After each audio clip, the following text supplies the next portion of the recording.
السلام علیکم ورحمۃ اللہ وبرکاتہ۔ آج ہم آپ کو قربانی کا بیان بتائیں گے کہ قربانی میں کون کون سی چیزیں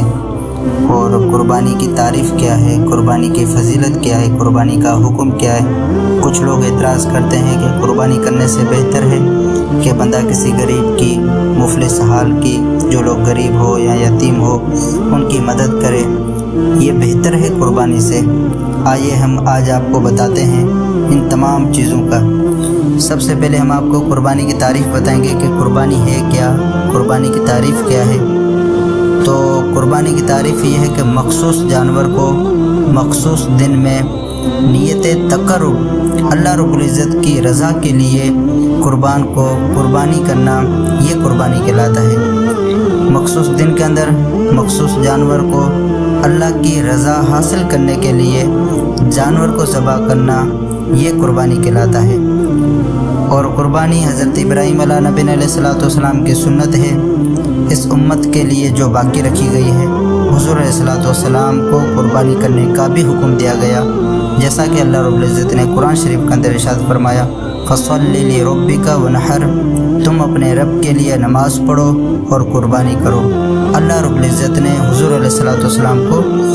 یہ حکم فرمایا سورۃ الکوثر کے اندر، فَصَلِّ لِرَبِّكَ وَانْحَرْ، اے محبوب اپنے رب کے لیے نماز پڑھیں اور قربانی کریں۔ تو حضرات گرامی، قربانی کی فضیلت کے حوالے سے ام المؤمنین اما عائشہ صدیقہ بنت صدیق رضی اللہ تعالیٰ عنہا فرماتی ہیں کہ حضور اقدس صلی اللہ علیہ وسلم نے فرمایا، یوم النحر 10ویں ذی الحجہ کو ابن آدم کا کوئی ایسا عمل اللہ کے نزدیک اچھا نہیں ہے، اللہ کو پسند نہیں ہے، جو سب سے زیادہ پسند ہے وہ یہ ہے کہ بندہ مومن مسلمان اللہ کے رضا کے لیے قربانی کرے۔ اللہ رب العزت کو سب سے محبوب، سب سے پسند جو کام ہے وہ 10 ذی الحجہ کے جو دن کام ہے وہ قربانی کرے۔ یہ اس سوال کا، اس اعتراض کا ایک جواب بھی ہے کہ جو لوگ کہتے ہیں کہ قربانی کرنا کوئی نہیں ہے، قربانی کرنا کسی کام کی نہیں ہے، بندہ کسی غریب کی مدد کرے، مفلس الحال کی مدد کرے۔ لیکن اللہ رب العزت کے نبی حضور علیہ الصلوۃ والسلام فرماتے ہیں کہ ابن آدم کا کوئی بھی ایسا عمل یوم ذی الحجہ کے 10ویں ذی الحجہ کو پسند ہے، جو بھی ہے وہ اللہ رب العزت کو قربانی کرنا ہے۔ بندہ اپنی طرف سے اللہ کی رضا کے لیے قربانی کرے، جانور کو ذبح کرے۔ آئیے ہم آپ کو حدیثیں بتاتے ہیں قربانی کی فضیلت کے حوالے سے۔ حضور صلی اللہ علیہ وسلم نے فرمایا، جس میں وسعت ہو اور قربانی نہ کرے وہ ہماری عیدگاہ کے قریب نہ آئے۔ یعنی جو مالک نصاب ہو، جن کے پاس اتنے پیسے ہو کہ وہ پیسے قربانی تک پہنچ جائیں، مالک نصاب ہو جائے اور پھر بھی وہ قربانی نہ کرے، تو حضور صلی اللہ علیہ وسلم فرماتے ہیں کہ وہ ہمارے عیدگاہ کے قریب نہ آئے۔ آئیے دوسرے حدیث میں ہم آپ کو قربانی کی فضیلت کے حوالے سے بتاتے ہیں کہ ابن ماجہ کے اندر ایک حدیث ہے کہ حضور صلی اللہ علیہ وسلم نے صحابہ نے عرض کیا، یا رسول اللہ صلی اللہ تعالیٰ علیہ وسلم، یہ قربانیاں کیا ہے؟ فرمایا کہ تمہارے باپ حضرت ابراہیم علیہ نبی علیہ الصلوۃ والسلام کی سنت ہے۔ لوگوں نے عرض کی، یا رسول اللہ ہمارے لیے اس میں کیا ثواب ہے؟ تو حضور صلی اللہ علیہ وسلم نے فرمایا، آپ کے لیے اس میں یہ اجر ہے، آپ کے لیے یہ ثواب ہے کہ کل قیامت کے دن اللہ رب العزت اس جانور کے بدلے، جانور کے ہر بال کے مقابلے میں نیکی دے گا۔ عرض کی کہ ان کی اون کے بارے میں کیا حکم ہے؟ تو حضور صلی اللہ علیہ وسلم نے فرمایا، ان کی اون ہر بال کے بدلے میں نیکی ہے۔ جتنے بال جانور کی کھال پر ہوتے ہیں، کل قیامت کے دن اللہ رب العزت بندہ مومن مسلمان کو جو محض اللہ کی رضا کے لیے قربانی کرتے ہیں، اللہ رب العزت ان کو اتنی نیکیاں دے گا، عطا فرمائے گا۔ صحیح بخاری میں ایک حدیث ہے، حضور صلی اللہ علیہ وسلم نے فرمایا، سب سے پہلے جو کام آج ہم کریں گے وہ یہ ہے کہ نماز پڑھیں، پھر اس کے بعد قربانی کریں گے۔ اور جس نے بھی ایسا کام کیا، یعنی پہلے نماز پڑھی، پھر اللہ کی رضا کے لیے اس نے قربانی کی، جانور کو ذبح کیا، وہ ہم میں سے ہے۔ یعنی انہوں نے اللہ رب العزت کے نبی کے حکم کے مطابق انہوں نے جو عمل کیا، ان کو بہت سارا اجر ملے گا، ثواب ملے گا۔ ٹھیک ہے نا، ہم یہ قربانی اللہ رب العزت نے بندہ مومن مسلمان پر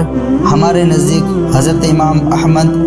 حضرت امام ابو حنیفہ رضی اللہ تعالیٰ عنہ کے نزدیک واجب ہے،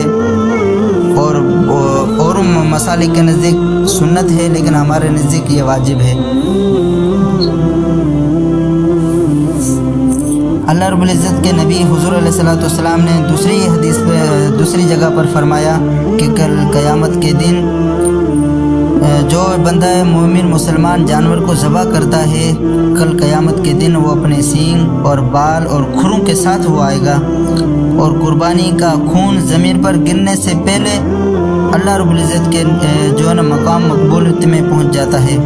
قربانی کا جانور محض اللہ کی رضا کے لیے ہونا چاہیے۔ آج کل جو لوگ قربانی کرتے ہیں، جو بھی حصہ ڈالتے ہیں، کسی جگہوں پر مختلف جگہوں پر اجتماعی قربانی کی جاتی ہے، وہاں پر تقریباً لوگ اپنی نیتوں کو ہم دیکھے جاتے ہیں تو اپنی نیت گوشت کی کر لیتے ہیں، اور جو لوگ گوشت کی نیت کرتے ہیں کسی کی بھی قربانی نہیں ہوتی۔ تو ہمیں چاہیے کہ ہم محض اپنی قربانی کو اللہ کے رسول کے حکم کے مطابق کریں، جیسا اللہ کے نبی نے حکم فرمایا ہم ویسے عمل کریں، وہی قربانی ہے، اور اسی میں ہمارے لیے اجر و ثواب ہے۔ حضرت امام بخاری نے حضرت انس رضی اللہ تعالیٰ عنہ کی روایت کی ہے کہ رسول اللہ صلی اللہ علیہ وسلم نے فرمایا، حضور صلی اللہ علیہ وسلم 2 مینڈے چت قبرے سینگ والوں کی قربانی کی اپنے دست مبارک سے ذبح فرمایا، اور حضور صلی اللہ علیہ وسلم نے اپنی طرف سے جو دعا فرماتے تھے وہ دعا یہ ہے، بسم اللہ اللہم تقبل منی من محمد و آل محمد و من امت محمد، یا اللہ تو اس کو محمد صلی اللہ علیہ وسلم کی طرف سے اور ان کی آل اور ان کی